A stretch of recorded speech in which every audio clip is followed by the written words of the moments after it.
Samantha Marzano, psicóloga e terapeuta sexual. Etapas de uma separação. Separar não é fácil em qualquer relacionamento. Até porque, se é uma separação de casamento, por exemplo, quando nós casamos, ninguém casa para se separar. Então, nós tentamos de tudo antes de haver uma separação. Há conversas, há briga, há várias tentativas, de tudo até que a separação venha. E para elaborar a separação é muito difícil. É uma fase quase igual à fase do luto. Porque as pessoas demoram para se refazer, a pessoa tem que entender o que está acontecendo na vida. E é muito importante que cada um respeite essa fase que está vivendo, que está passando, que ela entenda e viva essa fase para que ela possa elaborar e passar por uma outra etapa da vida, para que ela possa ter um outro relacionamento de forma saudável. Então, cada um vive essa etapa à sua maneira. E cada um tem o seu tempo para fazer essa fase, né, para poder viver esta fase.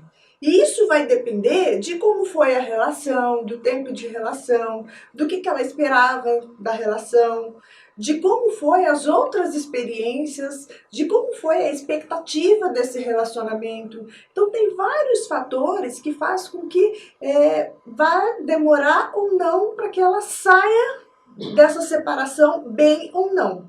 A primeira fase que a pessoa vai passar é a fase da negação. Ou seja, ela nega a realidade. Isso não está acontecendo comigo. E aí ela começa a viver como se tudo fosse normal. Começa a viver como se a vida tivesse sendo normal. Aquela vida que ela tinha antes. Geralmente, essa fase é uma fase breve da separação. Passa rápido. Até porque o outro que pediu a separação não vai concordar com isso. Então, passa rápido. A segunda fase, aí já vem a fase da raiva. Nesta fase, a pessoa tende a sentir fortes raivas de si ou da parceria. E aí começa a vir a frustração, começa a culpar o outro de tudo que aconteceu, como se não tivesse nada a ver com ela. Então ela precisa dos amigos, de familiares, para poder falar e desabafar. Então é aquela fase que ela fala muito do outro e fala sempre com raiva e nunca tem nada de bom. Ela precisa colocar para fora, né? Ela precisa colocar para fora todo aquele sentimento. E assim, quando a pessoa estiver nessa fase, deixa isso acontecer. Quanto mais ela falar, melhor, porque ela está elaborando essa separação. Tá? A terceira fase é a fase da negociação. Nessa fase pode haver uma tentativa de reconciliação, de aproximação da parceria. Isso pode ser uma coisa assim, muito errada, porque nessa fase tentar se reconciliar é ruim, porque pode voltar para os mesmos erros que fizeram a pessoa se separar. Então ela precisa entender o que aconteceu para depois ela voltar. Então ela precisa sair desse sentimento para que depois ela fique bem e resgatar e recuperar a relação. Então, neste momento, não é legal que isso aconteça. Depois vem a fase da depressão. A depressão aí vem como aquela tristeza. Então a pessoa começa a perder a esperança de que aquele relacionamento vai voltar, de que aquela situação vai voltar, que muitas vezes a situação é até a rotina, em que não a fazia feliz, mas que ela precisa, porque ela vivia muito tempo naquela situação. Então ela começa a perder a esperança de ter aquela pessoa amada de volta. Nesse momento ela vê que não há mais chance dela voltar atrás naquele relacionamento, de que não vai mais recuperar, de que não vai mais ter aquela pessoa.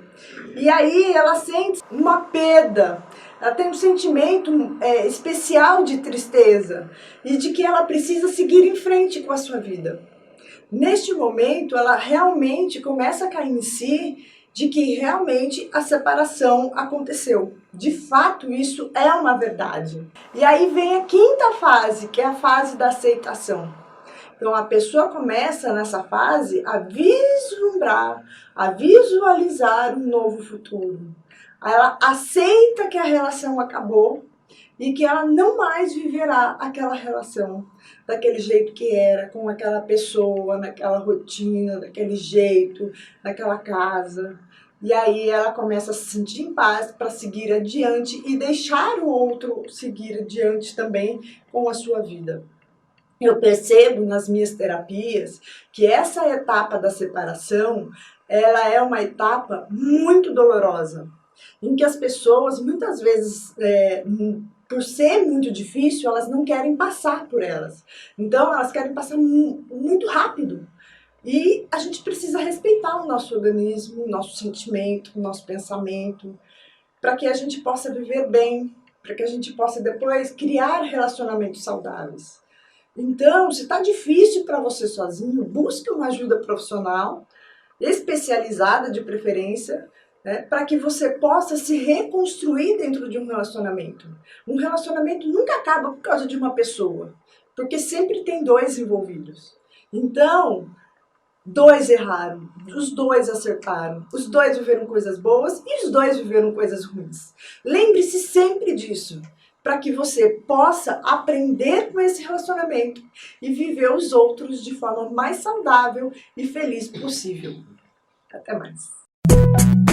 Samantha Marzano, psicóloga e terapeuta sexual.